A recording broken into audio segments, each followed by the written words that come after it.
Hi, I'm Ryan from Far.Reach Outfitters. This bike might look familiar. This is my T7, well, was my T7, and it's back in the shop today, and I'm happy to introduce the Gen 2 bike knife.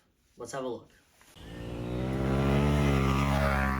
So the Gen 2 bike knife looks a lot different, from the shape to the included features. Let's talk about the shape first. Primary difference you'll notice is at the sheath, we've got a large swooping groove here versus the multiple finger grooves of the previous version.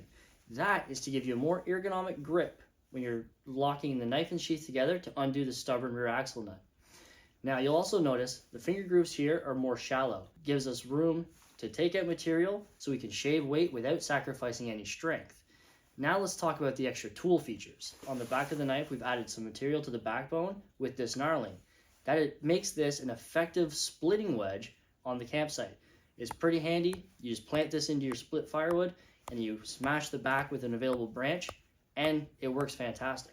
You'll notice we also have the spoke wrench, but there's a couple other little things here going on we're going to talk about in more detail. So the Gen 2 bike knife, just like the previous version, features the 27mm for the rear axle nut, as well as the 19mm for the front axle, 10mm for the front axle pinch bolts, and a 12mm for the brake caliper bolts.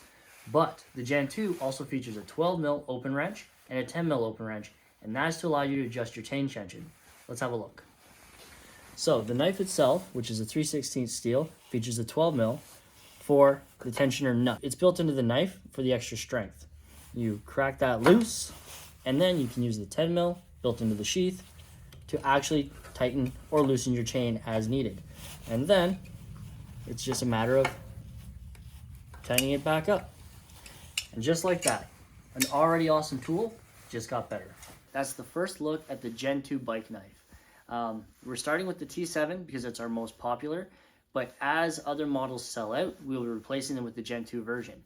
The goal is to have the same new features on every single knife. So the splitting maul with the knurling and the extra strength in the backbone, as well as the weight reduction, and most importantly, the tools for tightening and adjusting the chain. It was one of the most requested things that we had in our first year in business, so we're hoping to add it to every knife going forward. If you like what we're doing and you want to stay up to date, feel free to like and subscribe.